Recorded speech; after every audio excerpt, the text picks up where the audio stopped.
नमस्कार विद्यार्थियों, मैं धीरज कुमार गुप्ता, सहायक आचार्य हिंदी, राजकीय महाविद्यालय कामा। आप सभी का हिंदी की ऑनलाइन शिक्षण कक्षाओं में आपका स्वागत करता हूं। आज हम पढ़ेंगे श्री रांगे राघव द्वारा रचित कहानी गदल।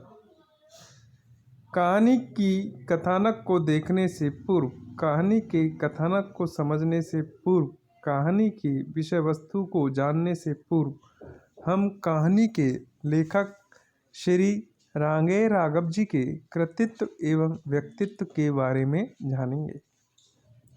इनका मूल नाम तिरुमल्लई नवाकम वीर राघव आचार्य था, लेकिन इन्होंने अपना साहित्यिक नाम रांगे राघव रखा।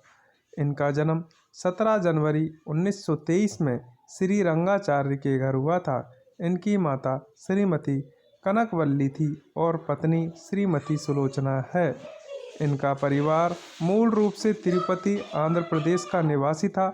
राजस्थान में भरतपुर के बैर गांव के सहज सादे ग्रामीण परिवेश में उनका रचनात्मक साहित्य शुरू हुआ। जब उनकी सृजन शक्ति अपने प्रकाशन का मार्ग ढूंढ रही थी, तब देश स्वतंत्रता के लिए संघर्षरत था। ऐसे वातावरण में भी उन्होंने अनुभव किया कि अपनी मातृभाषा हिंदी से ही देशवासियों के मन में देश के प्रति निष्ठा और स्वतंत्रता का संकल्प जगाया जा सकता है। यूँ तो उनकी सृजन यात्रा सर्वप्रथम चित्रकला में प्रस्फुटित हुई सन 1936 से 37 के आसपास। जब वह साहित्य की ओर उन्मुख हुए तो उन्होंने सबसे पहले कविता के क्षेत्र में कदम रखा था। इसे संयोगी कहा जाएगा कि उनकी रचनात्मक अभिव्यक्ति का अंत भी मृत्यु पूर्व लिखी गई उनकी एक कविता से ही हुआ। उनका साहित्य सृजन भले ही कविता से शुरू हुआ हो, लेकिन उनकी प्रतिष्ठा मिली एक गद्य लेखक के रूप में। 1946 में प्रकाशित घरौंदा उपन्यास के जरिए वे प्रगतिशील कथाकार के रूप में चर्चित हुए। 1962 में उन्हें कैंसर रोग बताया गया। उसी वर्ष 12 सितंबर को उन्हें मुंबई में अपनी देह को त्यागना पड़ा। सृजन कहानियों में उन्होंने जो लिखे गदल, फूल का जीवन, पंच परमेश्वर, प्रवासी, गूंगे, देवदासी, लक्ष्मी का वाहन, नई जिंदगी के लिए, आवारा, अच्छा और बुरा, अनुवर्तनी, उभरता एक क्षण, गुलाम, सुल्तान, आदमी, समुद्र के फैन आदि चर्चित कहानियाँ हैं। उपन्यास हुजूर, बंदूक और बीन, विषाद मठ, सीधा साधा रास्ता, राई और पर्वत, कब तक पुकारूं, महायात्रा, गाथा, अंधेरा रास्ता, रैन और चंदा, मुर्दों का टीला, अंधेरे के जुगनू, राह ने रुकी, पक्षी और आकाश, लिखे माँ की आंखें, लोई का ताना, रत्ना की बात आदि उल्लेखनीय उपन्यास हैं।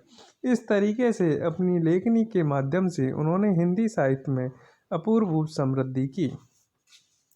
अब हम कहानी के कथानक के संक्षिप्त सार के बारे में जानते हैं, जिसका कि हम आने वाले अंक में अध्ययन करेंगे। कहानी भरतपुर के ग्रामीण परिवेश को लेकर ही लिखी गई है, जिसमें पारंपरिक परंपराओं को निभाने के लिए एक गदल, जो कि एक महिला है, अपने प्राणों का बलिदान कर देती है, लेकिन पारिवारिक, सामाजिक आन बान शान के लिए अपने प्राणों का उत्सर्ग करती है। कहानी अपने आप में विकास लिए हुए अभूतपूर्व है, जहां एक ओर अंधविश्वास भी दिखाई देगा, लेकिन दूसरी ओर परंपरा पालन का प्रति अपने कर्तव्यों का एहसास भी दिखाई देगा। गुन्ना खारी गुजर था, उसकी पत्नी थी गदल। जब गुन्ना मर गया, गदल अपने देवर डोडी के चूरे बिछुआ पहनना चाहती थी, पर डोडी ने साहस नहीं दिखाया, तो गदल ने लाहौर गुजरों में दूसरा विवाह कर लिया।